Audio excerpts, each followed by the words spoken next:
So this is week 12, and as you guys are starting to see, it is it gets, not that it's more complicated, it's just that there's a lot of different things that we have to do. We have to spin a lot of different plates, and it's designed this way not to stress you guys out, but to get you accustomed to what the world of animation really requires for those who are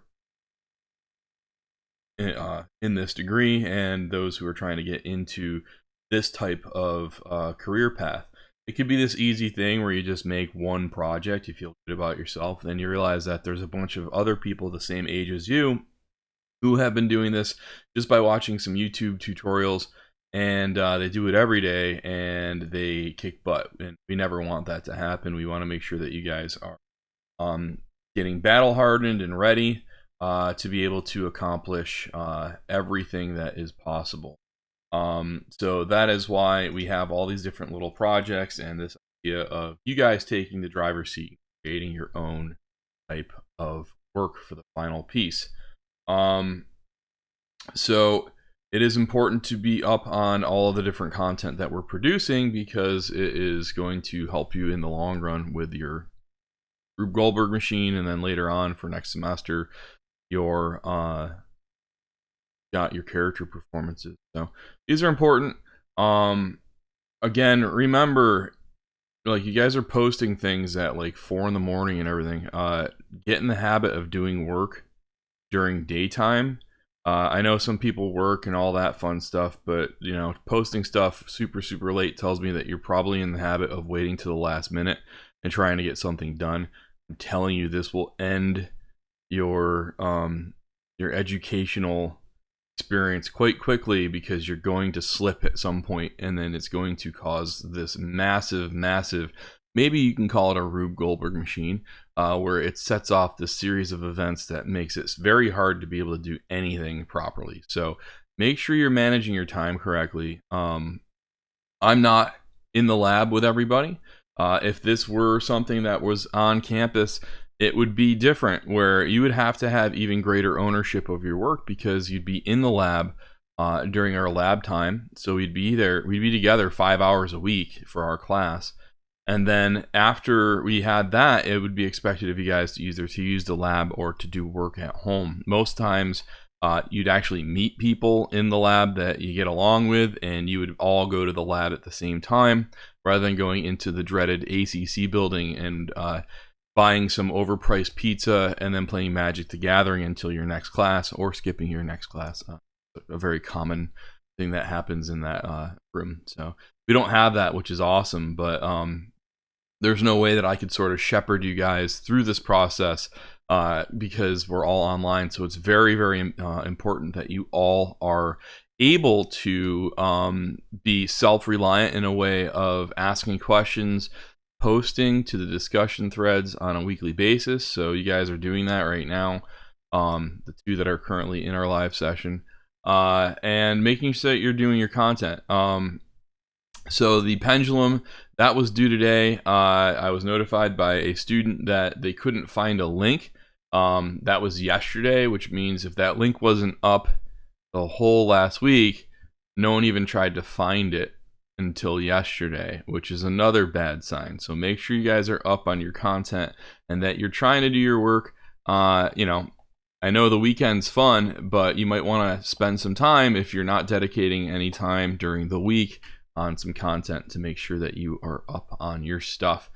So the pendulum was meant to be a pretty quick exercise, by the way. It shouldn't have been something that was super hard, because it was based off of a lot of the content that we've already been discussing from the beginning of the this last half of the semester. The next one that we're going to be talking about, I'm going to talk about that in a second here. Yeah, I'm not sure why Arnold is doing that to you, but you're not the only person that has had this Arnold installation issue. There is a way that we're going to talk about today for rendering, which we're going to be doing for our Rube Goldberg machine, in which you guys do not need to touch Maya. Now, if you want to use Maya because it looks way prettier than this other method, that's cool, but we could use our Play Blast methodology instead of Arnold to get this done, and it's going to look really, really nice if we follow some of these video tutorials that I have for you. And this is actually this is something that is created by someone that you're going to have next semester. So that's going to be for our you're going to have Scott for the sculptural procedures for the animator. I was going to talk about spring 2021 schedule, and I completely spelled that wrong. Let me edit that. That's actually not 20. This is, there we go. So you guys, it appears the two people that are actually even in our live session, you guys are scheduled, which is great. Make sure if you had any questions on that, I do have this layout right here. This is what you need. So figure drawing, sculptural procedures for the animator, digital animation 1, and digital applications for the animator. These are the 4 art classes next semester. And then you would also need things like English 2 and a PE elective. What I want you to consider here, that sounds like a lot. Well, if this was the real world, not only would that be going on, you'd be driving to class or taking the bus, getting there somehow. So you'd have to make sure you're not just rolling out of bed. So there's another level of difficulty that happens in the real world. You'd have to be managing your time between classes, figuring out what are you going to do while you're still on campus. You're going to go in the lab to work, or you're going to be, avoiding that ACC building like the plague. And you'd also have to be taking a bunch of other classes here. So this one right here for PE elective, if you don't want to have to do a gym, because I didn't. Let me tell you, I didn't want to take a gym in college. I felt like I had a gym, and I paid for a gym membership, so I didn't have to see anyone else I went to school with. So I don't know. Maybe that's stupid, but I just didn't feel like having to be around other people. But you do have the possibility of, let me go into, if I can even find, there we go, find a class. PE. And I know you guys, for the 2 of you that are in here, are already scheduled. But for those who haven't, I'm just trying to give you a heads up. Plus, if you're reading anger in my voice, don't. It's my nasal passage feels like I've got piano wire going through it right now. So it's great. Here's a class right here, health and wellness. It's 2 magical credits right here. This kills all of your gyms for the rest of your life. Yes. That's the one. There's also first aid, which gives you 1. And then there's things like self-defense, 0.5. Basic yoga, 0.5. This one is for police fitness training for people who want to be police officers. You probably don't want to sign up for that. And then there's fitness center. So, I don't know. If I was an animation student and I am already stressing out right now, you guys still hear me? Nope.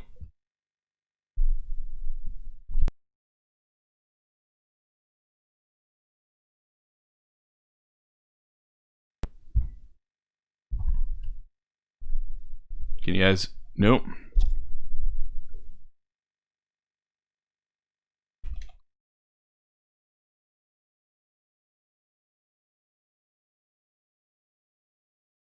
Test, test, test.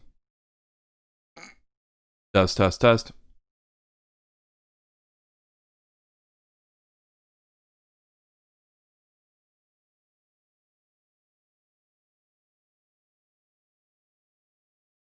Can you hear me now?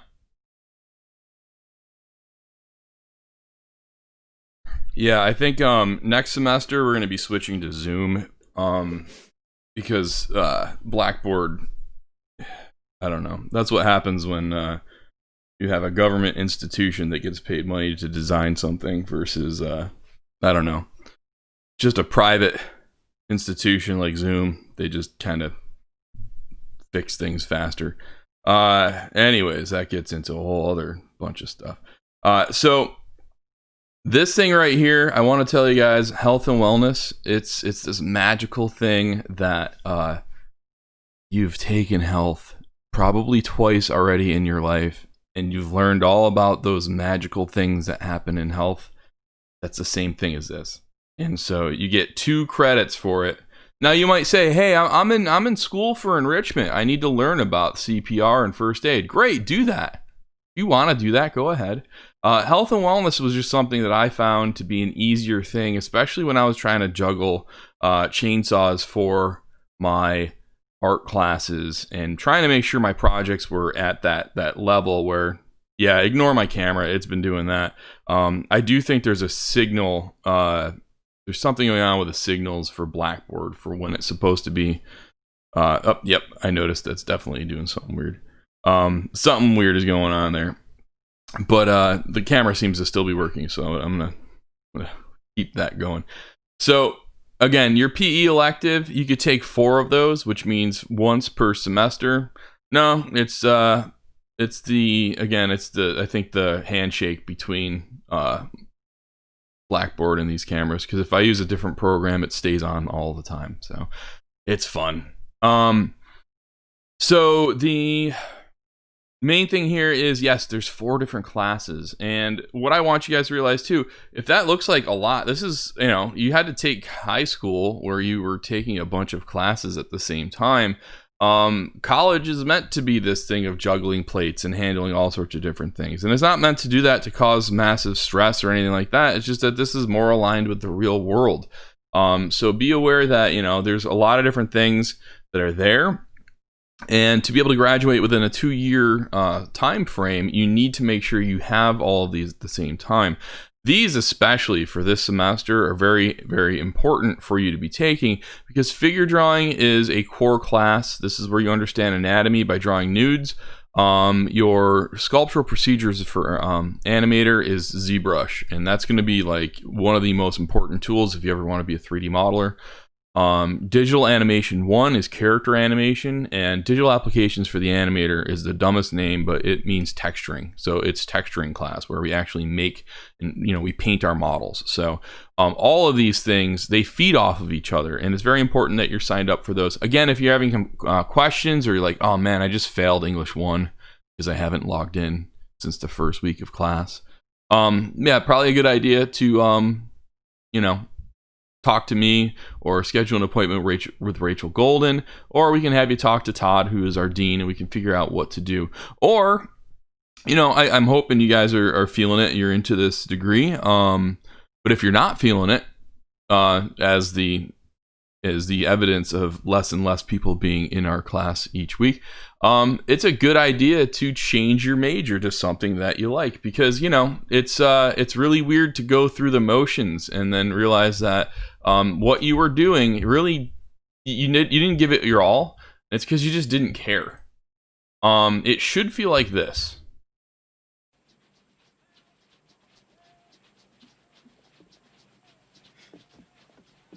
Dylan! You son of a bitch. Who can say where the road goes, where the day flows, only time? And who can say if your love grows as your heart shows, only time? That goes on for another 30 seconds. It should, your entire time. Did my video cut out?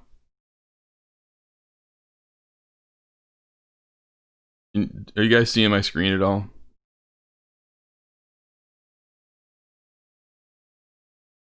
Oh boy.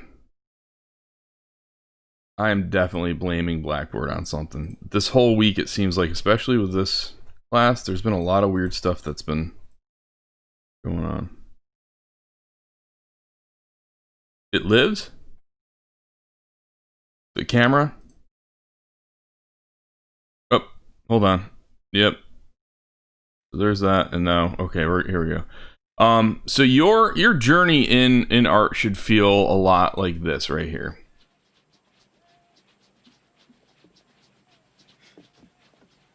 Dylan! You son of a bitch.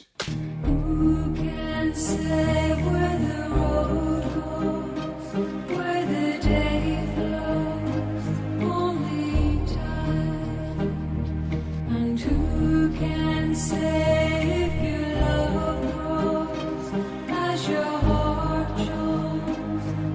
It should feel like two big angels first giving each other a high five and then just embracing and having a magical connection. That's what your experience in your degree should feel like. If it doesn't, then there's something weird going on. So if this is you, this is here's Dylan and here's Arnold right here.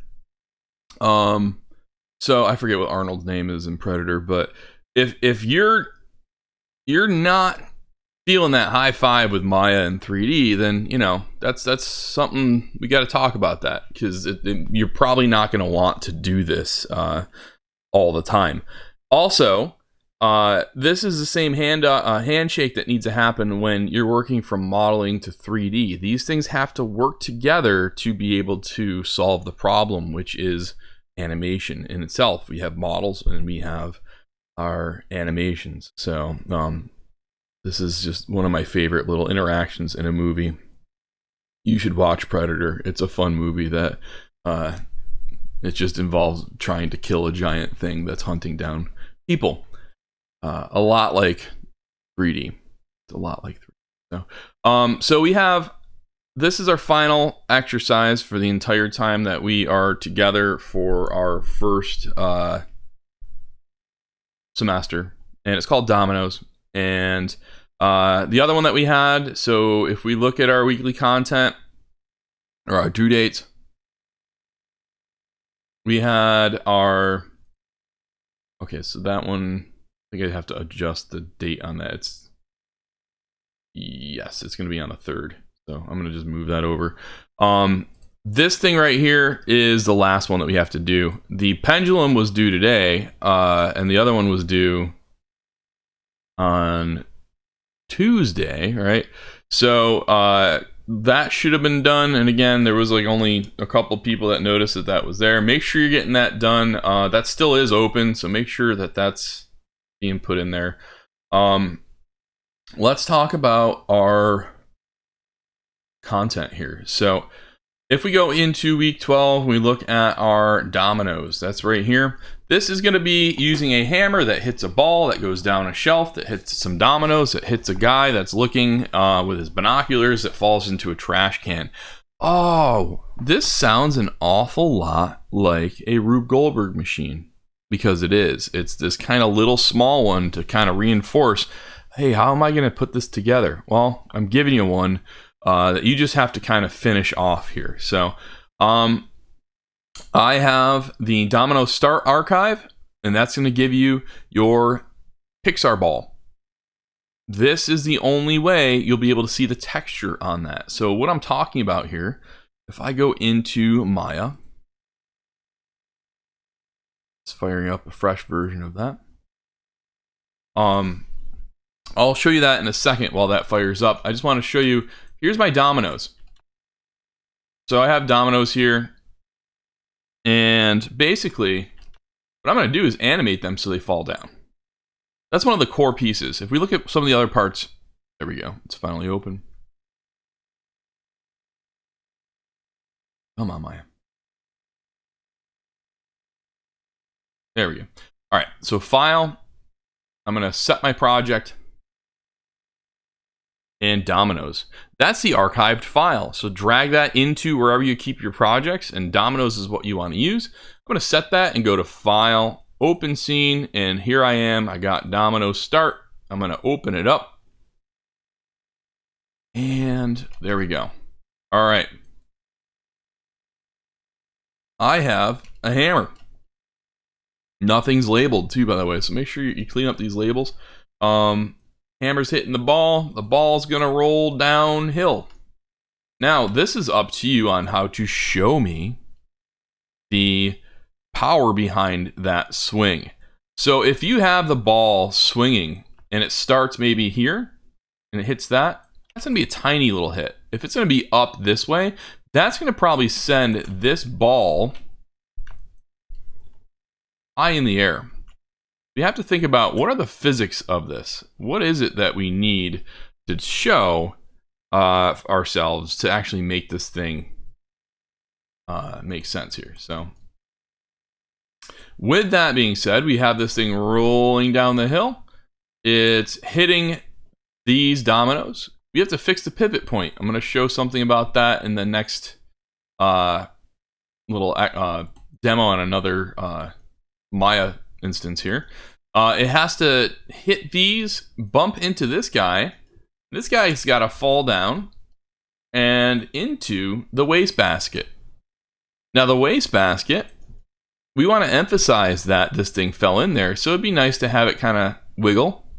But you notice the pivot on this doesn't make sense. If this were to get something thrown into it, it's probably going to have the pivot at the bottom. So you need to adjust the pivot. So I'm not going to show that because that's in other weeks. So you guys know how to do that.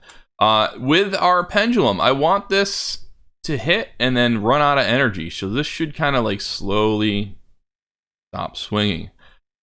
So this is kind of our last exercise. It's probably one of the easiest ones now that we think about what we have to do, because there's not a lot to it. It's mainly just polish. And this is what I'm trying to make sure that I'm reinforcing with you guys, because next week, when we're back, that's going to be on the 3rd of December, because we don't have class next week. I will have office hours on Monday and Tuesday. And I also have our open labs that I'm doing from 9:30 until 10:30 on both Monday and Tuesday. So in case you want to share anything then, that's fine. But you should have all your models done by this week. And you should be starting to put this together to be able to create your Rube Goldberg machine. The way that this can be put together, so our dominoes, if we look at how this is done, I've got these all rotating down. So okay, if I were to add just a ground plane here so I can see this thing. I've got this thing so I can see it. And if I want to make these things fall down because a ball hit it, you'll notice right away, this is a problem. It's going into... We can talk about the models next. That's what I'm going to be doing. If this is falling down onto the ground, it's intersecting the ground. So we need to be able to fix that so it's not. Now, that's actually going to be not so difficult if you think about how to adjust pivot points. And I just did it off screen so you can't see what I just did. Sneaky. All right, so if I do it now, you'll notice that it's not going into the ground. It's actually falling on that one edge. Now, you might be freaking out, but wait a minute. What if I needed to make this rotate the other way? Who cares? These are things that only need to do one thing. And then if you want a different pivot point for something else, change the pivot point for where it needs to go and then work it the way you need. The way I think about geometries and models and all that fun stuff is we're magicians. We're making something happen when we need to make that happen, but we don't need these to always look great from all sides and directions. We have to make it look great for where the camera's going to go. It's that same idea. If I'm going to have my Rube Goldberg machine take place in a kitchen, why am I modeling out a bedroom? Like, there's no reason to be doing that. Yes, it's part of a house, but if the camera never sees it, why are you going that detailed? Not a good idea. So with that being said, I have this thing, and I'm just going to animate this so they fall down. So maybe at around frame 5, I'm going to set a keyframe. And at frame 10, falling down. So let's look at what my graph editor is doing. If I go to animation. Okay. Wow. What is all this stuff? There's all these straight lines in my graph editor. And then all of a sudden for my rotation here, I've got some information. That's kind of weird. There's an easier way to be able to work. If we're going to only do one specific animation, which is this thing to fall down, let's not overcomplicate our graph editor, because that's a pain in the butt to have to sit there and look at all sorts of content in here that's not going to ever be animated. So a better way to do this, if we know we're going to animate this thing on the Z-axis, let's right-click on the Z and hit key selected. Now, we only have one key, and it's only adding, notice here now, I've only got a rotate Z in here. Before we had the translate X through Z, rotate X through Z, scale X through Z, and then our visibility all keyed. That just adds extra stuff for our processor. It adds extra stuff for us. It's annoying. So now it's less cluttered. As an animation major, that's an important thing because the less stuff we have to look at and deal with, the easier that we can handle our processing for our brain. So now I have this thing falling. The timing is probably garbage, so don't feel that this is great yet. But we have this thing falling, and it's falling -75, so we have that curve. And right now, it's kind of hard to see because the graph editor basically expanded way too much for me to be able to see that. It's actually showing me from 0 to 200. So I have this really, really long graph right here. So how do I fix that? I'm actually going to reduce how much I see. Right now I see 120. I'm going to bring this down. I only see like maybe 25. So now if I zoom in, actually I'm going to go My Classic. I'm going to go Display or Windows, Animation Editors, Graph Editor, and there we go. So sometimes you just kind of hit Maya up on the head with resetting its view, and then it's like, oh yeah, you wanted something a human being can see? Sorry, I was showing you tangents and curves and all this because I am a dumb computer. So again, you got to just kind of, if you reset some stuff from like going from viewport for animation and graph editor, and I bet you if I close this now and then go to viewport animation, it's going to look a little bit better again. So there you go. So if you ever notice that things are kind of compressed like that, just reset your view, close and open, and it'll come back. I know. Why should we have to do that? This is a multi-$1,000 piece of software. That's because things that have always been broken are always broken in software for some whatever reason. So, but it still works.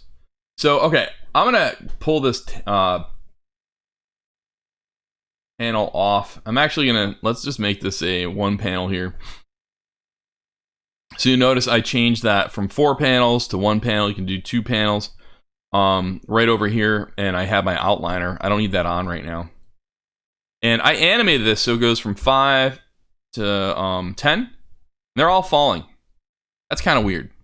Also, they're falling, starting off slow, and then speeding up and then slowing down. That's not how that should look. It should actually be, I'm going to break my tangents. It should start off slow and then speed up. So, and it's going to be subtle because it's a very quick animation, but that's going to look a lot better already. So this is, again, this is a long amount of time on this. Dominoes don't fall that slow. And they also need to interact with the other domino before the other one hits. So how do we do that? How do we fix this animation so it makes that connection with the next one? Well, we need to look at our first one. If it gets to, and I'm looking where this kind of grid point is, if it gets to about here, at around frame 8, that's when I want my next domino to start to fall, because it's interacting with that one. So I need to think about that. So it's every 1, 2, 3, 4 for this. Now again, I'm doing this very slow speed for this. If this is reality, it would be a lot faster. I'm just giving you guys an example and spreading this out so you can see more of this content. I'm going to grab all of these now.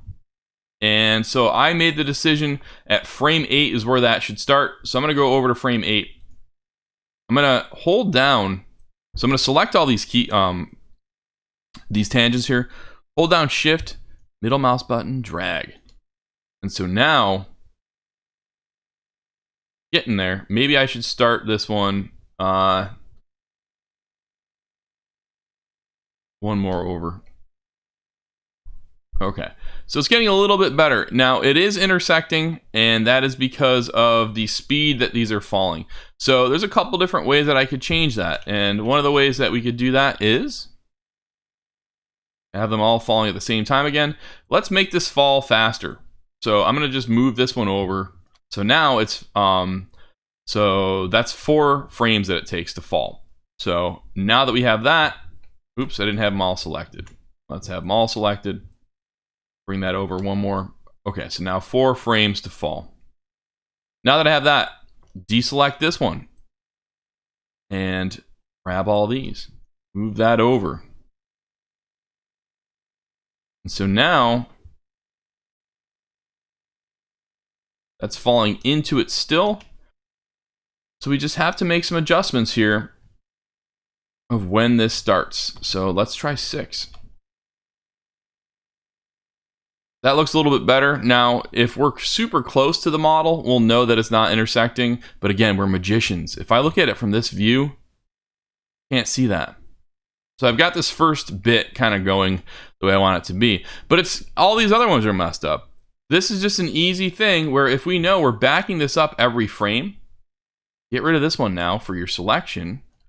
Grab the next group. Hold down Shift, middle mouse button, drag. Back that up. Now, grab these, Shift, middle mouse button, drag, back that up. Keep doing this until you have offset all of your frames to have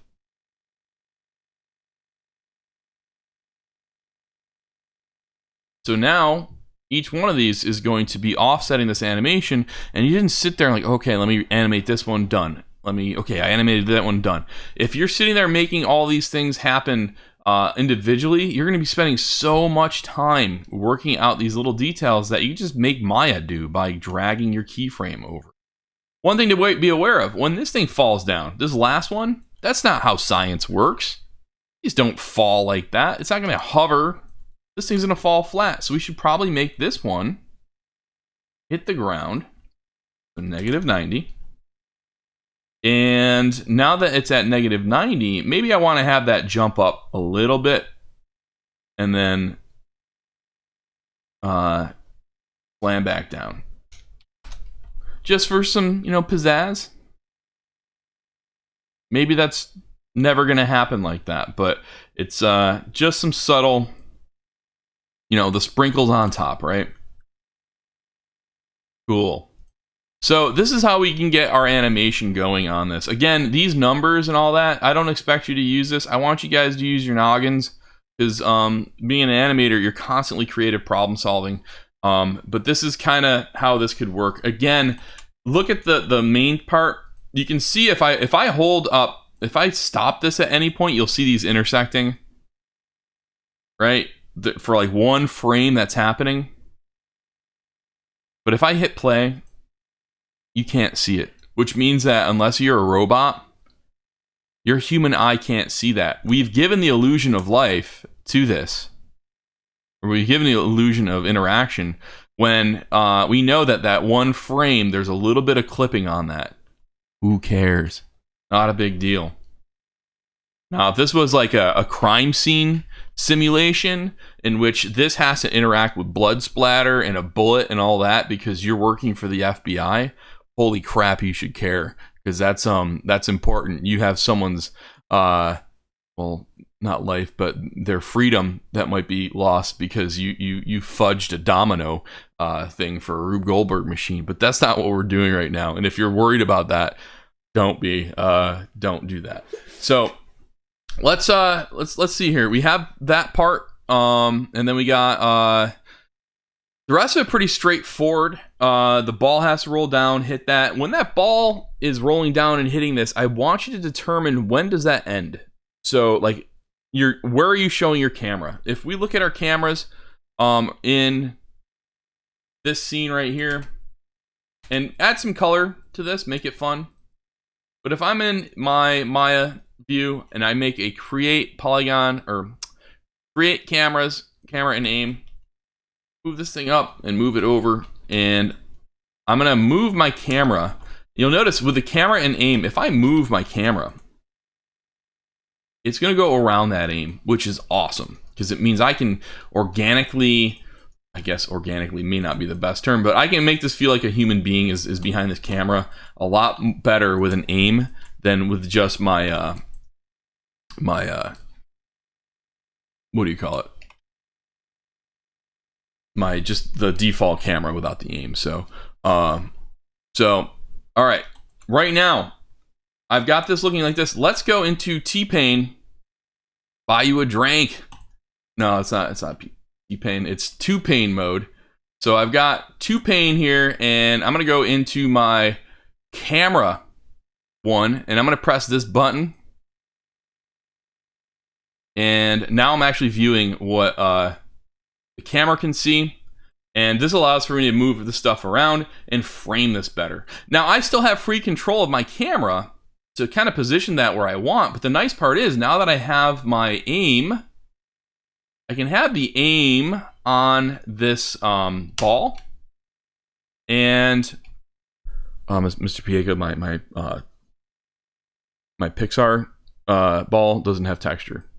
First, check your hardware texturing.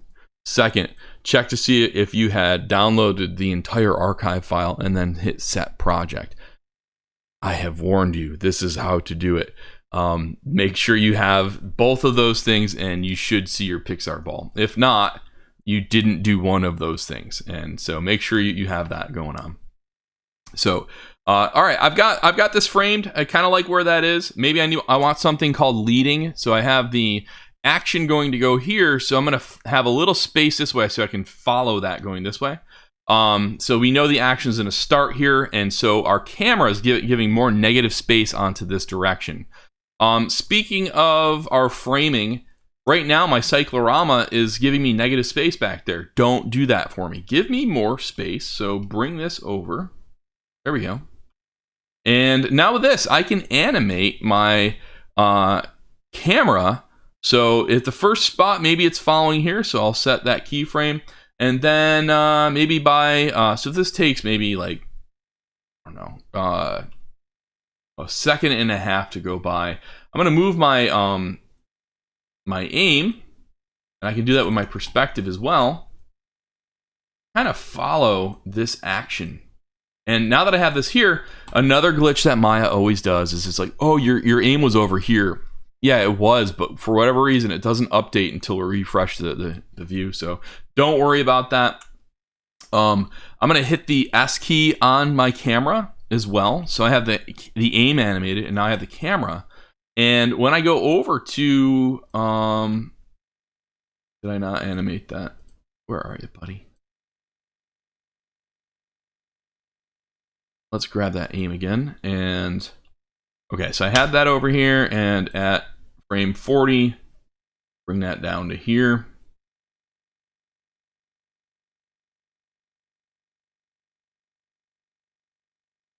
There we go. All right, so I'm going to animate. Okay, so I got that. So it's following this, and now I'm going to grab the camera, and at frame this, we'll just move this over. So the camera's moving over to follow this action. So now if I look at the camera view, let's say it starts over here where the camera, the ball is getting hit, and it starts to go down that ramp. There's going to be that interaction here, following the action again to go to the, what do you call this thing? The little soldier here, and then that thing has to fall. Now, I want you to organize this stuff too. Add your layers so that way it's easier to select stuff. I'm doing this kind of in a messy way just because I want you guys to kind of just think about your labeling and all that. Make sure it's all clean. I want this to maybe this aim to go to around here. So focus on my soldier, and this is just a soldier that I got for free off the interwebs. Maybe I'm showing where that's going to go. And so I can have my camera aim follow down into that bucket. So we have our animation of the camera and then the action. Now again, don't go exactly off of that. That was me doing this in 2 seconds. But what I want to articulate to you guys is the importance of your camera work. Your cameras are, they're kind of the same idea. Imagine an audience for a magician. Your audience is positioned in a specific place so that way that magician can't show you certain things. They have things set up so everything has an illusion when looking at it from one perspective. Once you move to a different perspective, it doesn't work that way. So you want to make sure your camera is always in a good spot. So, speaking of that, again, I have for you, Mr. Connor has made these amazing This has some videos obvious here, advantages where the and he's got Rube Goldberg machine game, being set up, for the most part, you're setting. and he's talking about how to get things to look good in camera. And then at the bottom, And then he also has rendering. it should be noted that So I want you guys to watch these. They're not very long. For your rendering, if your Arnold isn't working, this one. play blast. And for this next one, just play blast the scene for me and compile, following the rules of what Connor is showing you, how to do individual frames to compile and then put into Media Maker. Need to put darken Premiere or After Effects and do further Or After Effects, or Media Encoder, or Premiere or After Effects. Sorry, my head cold is starting to take any intelligence out of my brain. either Premiere or After Effects. So he'll walk you through all of that as well. And again, look at his lighting. That's super nice. This is all handled by just using some little spotlights, and that's what I'm going to be talking about for our last class before it's due. So on week 13, I'm going to talk about rendering and lighting and our cameras a little bit more, so that way it's easier for you guys to compile this stuff. Again, don't wait until the last second to get this stuff done. Also, make sure that you're able to spend some time with your family. I know that right now it's hard to think about things when you have projects and classes and stuff going on. It's also hard to get anywhere with the everything constantly locking down. But your family is important, and being able to talk to people is very important, and get some rest. And it's just as important to be a human being as it is to be a person that gets good grades. Don't just go into robot mode trying to get stuff done. Make sure that you're living and able to enjoy life at the same time. It's an important thing that is the more you know little thing that I want you guys to be aware of, that it's important to take time to not be in front of a computer and to come up for air every once in a while too. So anyways, stuff. So I was going through a bunch of stuff, and I saw under the discussions, here we are, week 11. I got Trevor in there, and I got Griffin in here. Griffin, awesome. Everything looks great. There is that tutorial on the pulley. Hopefully that was helpful for how you can animate that. And again, this is all faking things, so that is going to be in an announcement that I shared. How-to vids.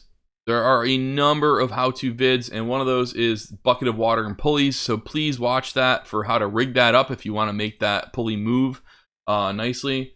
And so everything's looking great. It's going to be important to put these together so that way they are all working nicely. Now, you could do this in two different ways. You can import things into one Maya scene, or you could reference them all in. I've had students have issues with referencing models in because they're just not accustomed to that. So if you want to work with everything all in one Maya file, that's totally fine. How you could do that to work with getting your content into one Maya file is just by going to File, Import, and then you'll bring in another model or Maya file and hit import, and everything will come in.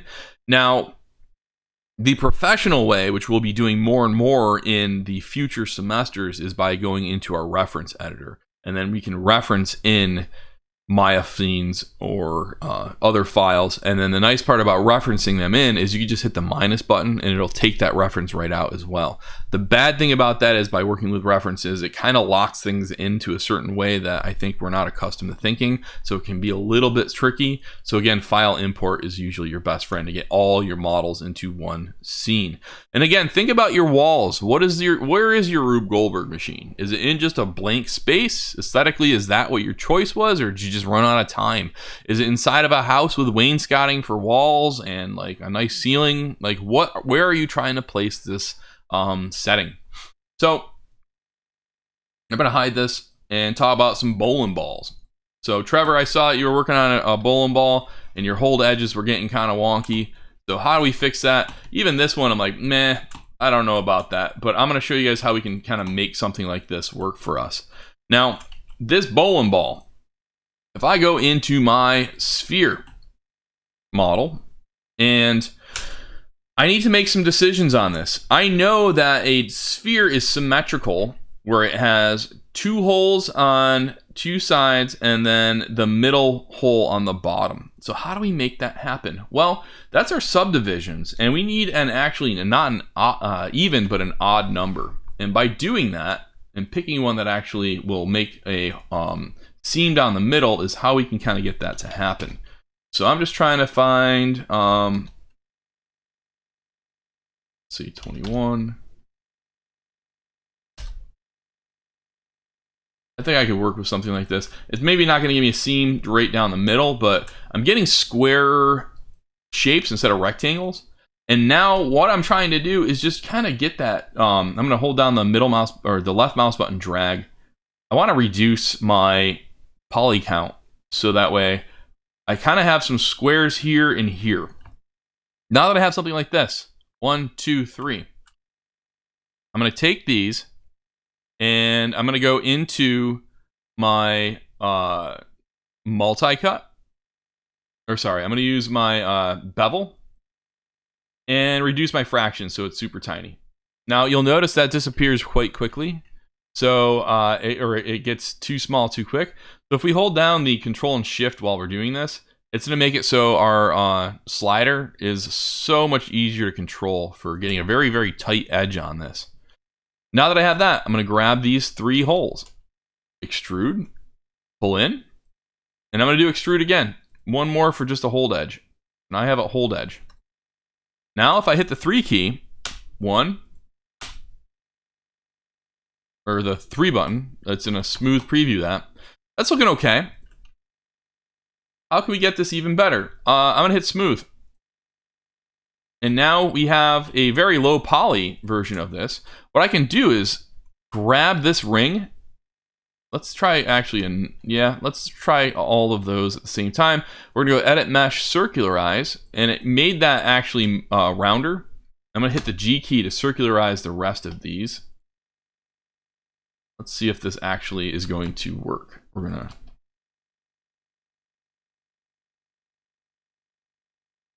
I hit the 3 key. Oh, notice that. So what ended up happening here? This was because we worked with squares, and squares isn't going to give you a perfect circle.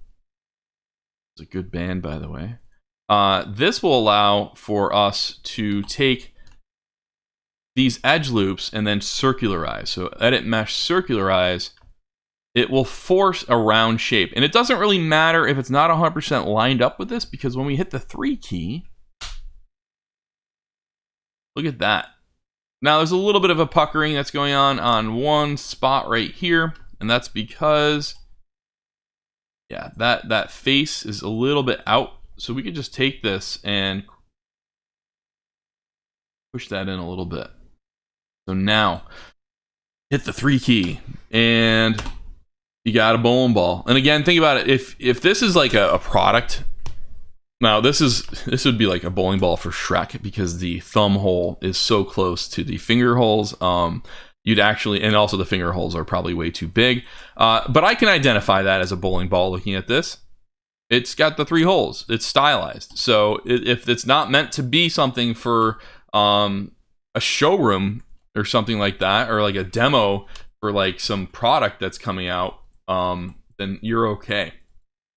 So I'm gonna again push this one in a little bit because there's puckering.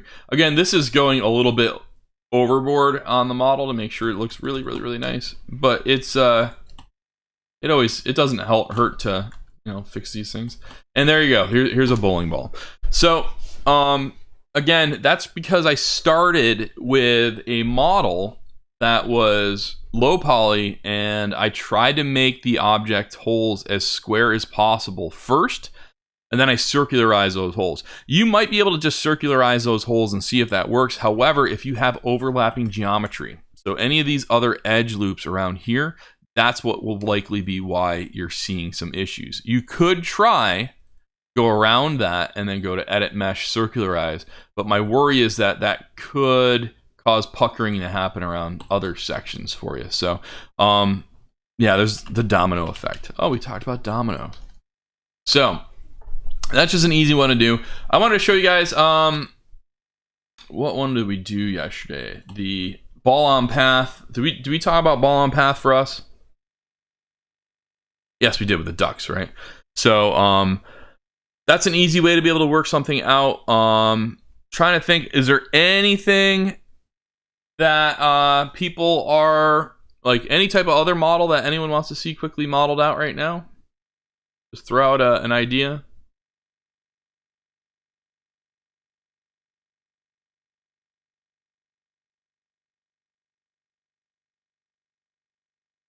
Ram. Okay, let's see. Ram is in an animal, or Ram is in like a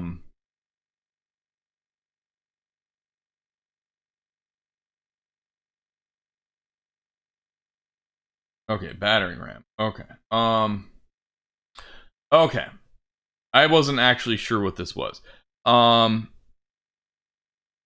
So if this is a battering ram, this part, I understand what this is. This is like a police battering ram. It's supposed to, or like a battering ram to slam into something. Overemphasize the part that does its job, and that's always the front end. So if we look up battering ram, the images of realistic ones are a little bit, they're kind of stylized, but they're, yeah, okay. I'm just kind of looking through some of these things. Okay, I see some that I think work a little bit better on these shapes. And so what I'm seeing here, let me share that with you. Some actually use a ram head on that. By the way, that's why it has its name. And then there's this thing right here. I think that one works really, really well. And then if we look at the police rams, there's that same idea. So easy way that we can add something to that is, and I'm just keying off of the stuff I'm seeing here. Pick something that kind of would show that shape. So I'm going to use, let's say, cylinder, and I'm going to rotate it 90. Okay, and shrink it down. And this front part can just be, I'm just going to duplicate that, bring it forward, shrink it some more, scale it up. It doesn't need to be overly complicated for this shape, because we kind of get the idea once it interacts. Think about that too when you're making your models. Does the thing do what it needs to do when you're watching it, or does it need to just be aesthetically pleasing? And for this guy, it's gonna absolutely just, it needs to look, you know, like something that hits a door. It doesn't need to be overly complicated on that shape. So I think right away, like this thing is showing that idea. And then if you want to get a little bit more fun with that, I think that some of these have the front polygons where it's not polygons, it's sick talk right now. We can do something like this where we pull out just another shape on the front, give a little bit more, again, pizzazz. But when we watch this thing hit something, that's the whole point. So we know what that's going to do once it hits. So I think something like that is fine. You know, make sure you have a hold edge on that other side there too. You don't have to go into the full-blown like Skeletor staff mode of modeling this, where it is a ram head. You know, I think that these types of things could work for you. So anyone else got anything? I know we're wrapping up. As a reminder, the schedule signups, it's happening now. You can email me if you have questions for signups. Email me if you have issues. Your pendulum submissions, it's still open right now, so make sure you get your pendulums in before next week. So that's definitely going to be important. And then make sure you guys have your models knocked out by probably, if you're thinking about like by next week, as in Thanksgiving time, by start of next week or so, you should be pretty close to finishing up your models. Again, if you have issues, email me.